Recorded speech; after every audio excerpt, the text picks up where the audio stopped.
Olá, tudo bem com você? Que a paz e a graça do Senhor Jesus esteja sobre você, sobre sua casa e sobre sua família. Eu queria falar com você hoje sobre a minha, nossa capacidade de permanecermos fiéis ao Senhor em meio à tribulação. Nós temos como o maior exemplo, ou um dos maiores exemplos da Bíblia, exemplo de perseverança, de fidelidade a Deus, um homem chamado Jó. Jó, a Bíblia nos fala que ele foi um homem que foi provado em todas as áreas que um ser humano pode ser provado. Ele chegou a um nível, vamos chamar que nós poderíamos dizer de fundo do poço, mas ele permaneceu fiel ao Senhor. E a Bíblia também nos ensina que nós devemos ter essa mesma perseverança e permanecermos fiéis ao Senhor em meio a tribulações, em meio a momentos de dificuldade. Eu quero começar lendo com você o texto de Jó, ainda no primeiro capítulo, quando o próprio Deus testifica a respeito da índole, a respeito do caráter de Jó. E o Senhor mesmo fala a respeito daquilo que Jó era e o chama de um homem fiel. Lá no versículo 10 do capítulo 1, Deus permite que Satanás toque na vida e na casa de Jó. A Bíblia diz que Jó era um homem muito rico, ele tinha muitos bens, gado, ovelhas, camelos, era um homem muito rico, tinha filhos, ele tinha muitos bens. Todavia ele era um homem temente ao Senhor, ele era um homem fiel ao Senhor. O versículo 10 diz assim: Satanás fala ao Senhor: porventura não o cercaste de bens, e ele, a sua casa, tudo quanto tem? A obra das suas mãos abençoar-se, e o seu gado está aumentando na terra. Então, o próprio diabo chega diante do Senhor e diz que toda a sua fidelidade, a sua perseverança estava condicionada a uma vida próspera, a uma vida abençoada que Jó tinha. E é claro que Deus, ele não desperdiça nada e ele, na verdade, não quer provar nada para o diabo. Às vezes nós temos a sensação de que quando Deus permite que o diabo toque na vida de Jó, tirando tudo que ele tem, às vezes pensamos que Deus fez isso para provar para Satanás que ele estava errado em relação a Jó. Mas, na verdade, Deus não está preocupado nem um pouco com a opinião do diabo. Deus realmente, o que ele queria era fazer com que Jó ficasse ainda mais íntimo do Senhor, que Jó o conhecesse ainda mais. E a tribulação tem esse poder de nos trazer, ou deveria ter esse poder de nos trazer para mais perto do Senhor. No capítulo 1, nos versículos que se seguem a partir do 11, começa a falar de Satanás saindo ali da presença do Senhor e começando a tocar nos bens de Jó. Primeiro vem assaltantes, levam os bois, depois Jó perde suas ovelhas, depois os seus camelos, e no mesmo dia Jó recebe várias notícias ruins. A Bíblia diz que quando um termina de falar, chega um outro com uma outra notícia. Chega um dizendo: Jó, os teus bois foram levados. Depois chega outro dizendo: olha, os teus camelos foram levados. Chega outro e diz: olha, caiu fogo do céu e acabou com o teu gado, com as tuas ovelhas. E assim Jó vai recebendo uma série de notícias ruins seguidas. E a Bíblia diz no versículo 21, aliás, no versículo 20, no capítulo 1, depois de Jó ter recebido todas essas notícias, ele se coloca em uma situação de humilhação, que naquela época as pessoas rasgavam suas vestes, se cobriam de cinza, raspavam suas cabeças em sinal de humilhação diante do Senhor, de pranto. Então ele faz isso, ele raspa sua cabeça, ele se senta no pó, ele rasga suas vestes e a Bíblia diz no versículo 20, então Jó se levantou, rasgou o seu manto, raspou sua cabeça, se lançou em terra e adorou. Exatamente, adorou. Adorou ao Senhor. Muitas vezes, muitas pessoas, em momentos de dificuldades, quando as coisas não funcionam exatamente como ele havia planejado, ou quando as pessoas vêm para Deus e as coisas não acontecem como ele imaginaria, muitas pessoas têm abandonado o Senhor, têm abandonado suas igrejas, porque na verdade vieram para Deus com a mentalidade errada ou com a motivação errada. Muitos vêm para o Senhor achando que Deus tem alguma obrigação de nos prosperar, que Deus tem a obrigação de nos cercar de bens materiais, quando a promessa não é essa. Alguns de nós vamos prosperar, com certeza, eu creio que essa é a vontade de Deus, mas o propósito de nos aproximarmos do Senhor não deve ser esse, a motivação não deve ser essa. Deus não tem nenhuma dívida conosco, muito pelo contrário, nós é que temos dívidas com Deus. Então Ele nos salvou, Ele nos tirou das mãos de Satanás, nos deu vida abundante, e Ele não nos deve mais nada. Tudo aquilo que Deus nos deve é lucro, nós podemos dizer, porque o que nós mais precisamos, a parte mais difícil e que era impossível para nós, Ele já fez, que foi nos salvar. Tudo mais que o Senhor nos der é lucro, que nós temos que agradecer sem achar que Ele tem a obrigação alguma de fazer todas essas coisas para nós. E Jó entendeu isso. Jó, depois de receber tantas notícias ruins, ele se senta em uma conveste de humilhação e adora o Senhor e agradece ao Senhor. No capítulo seguinte, no capítulo 2, Jó também perde a sua saúde.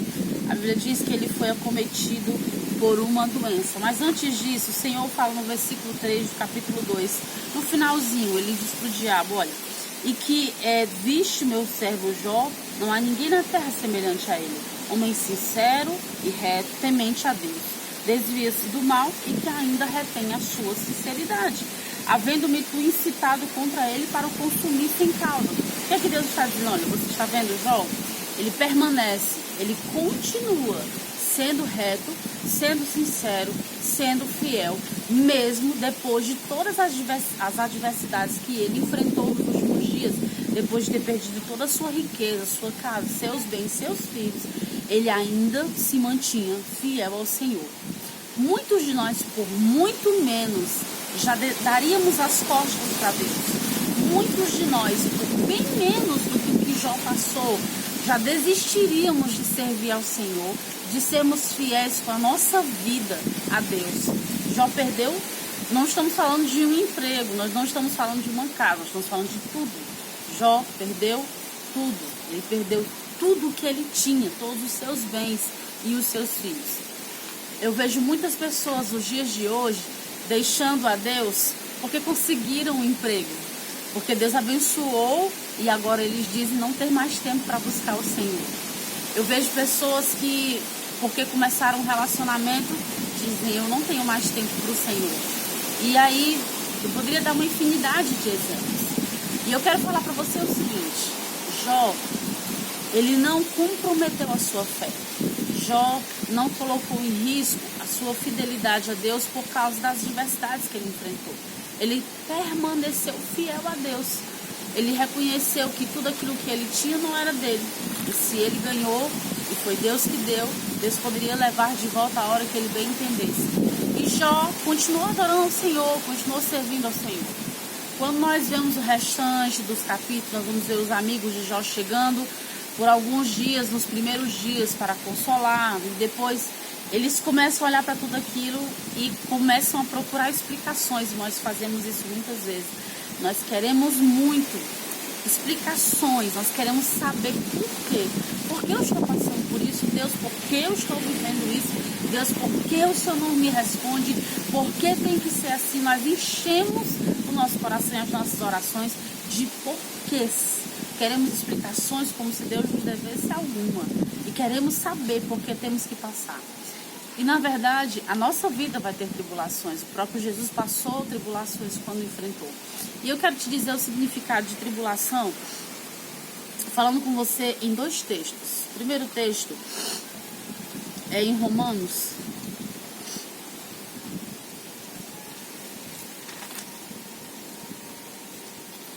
Romanos, no capítulo 5 e no versículo 3, que diz assim: e não somente isto, mas também nos gloriamos nas tribulações, sabendo que a tribulação produz paciência.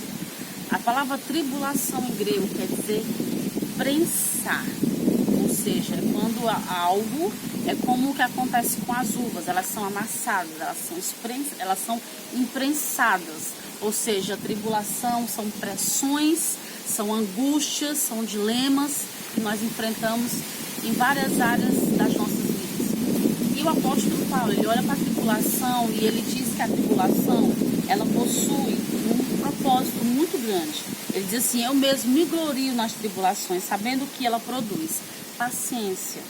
E aí acontece uma sequência de coisas que nós no final podemos chamar de amadurecimento. Ele diz que a tribulação vai produzir em nós paciência. A paciência vai produzir também experiência. E em seguida, a experiência vai nos trazer esperança. E a esperança não traz nenhum tipo de confusão. Quando nós temos esperança, nós sabemos que vamos passar por algo, mas nós esperamos em Deus, nós confiamos em Deus e por isso não desvanecemos e por isso não esmorecemos. O apóstolo Paulo, além de falar aqui aos romanos, ele também fala à igreja de Corinto, lá no capítulo 4, versículo 8, ele diz assim: em tudo somos atribulados. Ou seja, nós podemos passar por pressões, nós podemos passar por opressões, aflições, angústias. E ele diz assim: mas não angustiados, não desfalecidos, perplexos, mas não desanimados, perseguidos, mas não desamparados, abatidos, mas não destruídos. Esse é o resultado da esperança. A gente pode passar por uma tribulação, mas essa tribulação não vai colocar em nós angústia, não vai colocar em nós falta de esperança, falta de confiança, falta de fé. E nós podemos passar por momentos de terríveis assombros, angústias, dificuldades, mas nós nunca vamos perder a nossa esperança, a nossa confiança no Senhor. Eu também acho interessante como o apóstolo Paulo fala, ainda no capítulo 4, lá no finalzinho, no versículo 17, ele diz assim: porque a nossa leve e momentânea tribulação. Uma pausazinha. Nós estamos falando do apóstolo Paulo. O apóstolo Paulo não passou por leves tribulações. Nós estamos falando de alguém que lá no capítulo 11 fala que passou por naufrágios, apedrejamentos, surras, traições, entre outras coisas. Nenhuma dessas coisas nós podemos dizer que é leve. Na verdade, aquilo que ele enfrentou, talvez nenhum de nós nunca enfrentamos e nunca vamos enfrentar. E ele chama de leve, ele diz essa leve. Irmãos, quantas vezes nós passamos por algo talvez menor do que o que o apóstolo Paulo passou e nós achamos que vamos morrer. Ele chama de leve, ele diz essa leve e momentânea tribulação produz em nós um peso de glória eterna e muito excelente. Olha só, não é que de fato as tribulações fossem leves para o apóstolo Paulo, e nem que elas sejam de fato leves para nós, porque muitas vezes nós sofremos, nós nos angustiamos de verdade. Tem coisas que nós enfrentamos que são de fato angustiantes, mas ele chama de leve e momentânea, porque ele compara, ele diz, essa leve e momentânea tribulação que nós estamos passando agora, produz para nós, ou produz em nós, um peso de glória, ou seja, uma bagagem, uma experiência que vai nos levar para a eternidade, que vai uma esperança de que um dia nós estaremos com o Senhor. Não é que seja leve, mas se comparado àquilo que um dia nós teremos com o Senhor, se comparado ao descanso, se comparado à presença de Deus, se comparado ao que um dia nós teremos diante da presença do Senhor, nós podemos considerar como algo leve. Então ele diz o seguinte no versículo 18: não atentando nós para as coisas que se veem, mas nas que se não veem, porque as que se veem são temporais e as que se não veem são eternas. Semana passada eu ouvi uma frase e eu tenho pensado muito a respeito dela. Esse pregador diz que as coisas invisíveis é que são as coisas de fato reais. E as coisas que nós vemos são as coisas passageiras. Então, querido, as coisas que nós enfrentamos, elas devem produzir em nós um peso de glória, elas devem gerar em nós paciência, perseverança, esperança, e não trazer para nós um afastamento do Senhor, um afastamento da comunhão, um distanciamento da fé, mas muito pelo contrário. Ela deve produzir em nós o que produziu, por exemplo, em Jó. Lá no último capítulo, no capítulo 42, nós vamos ver Jó dizendo uma frase que responde ao que ele passou. Ele diz o seguinte: antes eu te conhecia de ouvir falar, mas agora eu te conheço por andar contigo. Então, Deus não estava preocupado com a opinião de Satanás quando permitiu que o diabo tocasse na vida de Jó. A verdade é que Deus queria era produzir em Jó uma intimidade, uma fé, uma certeza ainda maior de que Deus estava com ele e que agora Jó podia dizer: eu conheço, porque esses dias de angústias me levaram para perto de ti. Esses dias de tribulação me aproximaram do Senhor. E agora eu conheço o Senhor mais do que o que eu conhecia antes. Então, querido, se você hoje está enfrentando uma situação adversa, vamos chamar assim, olhe para ela e entenda: o Senhor deseja, através disso tudo, te levar para mais perto dele. Não é para te destruir, não é para destruir nada ao seu redor, muito pelo contrário, é para te construir, é para te edificar e te fazer crescer em fé ainda mais. Portanto, não desperdice esse momento com murmurações, não desperdice esse momento reclamando e buscando explicações que talvez Deus não vá dar. Então, enche seu coração de fé, enche seu coração de esperança, leia a palavra, se alimente e permaneça firme no Senhor, porque ao final você vai descobrir que você se aproximou ainda mais do Senhor, que hoje você tem um coração mais paciente, mais perseverante e que você tem dentro de você um peso de glória eterna. Deus abençoe a sua vida. Permaneça fiel ao Senhor, porque Ele sempre é fiel com você. Que Deus abençoe. Fica na paz.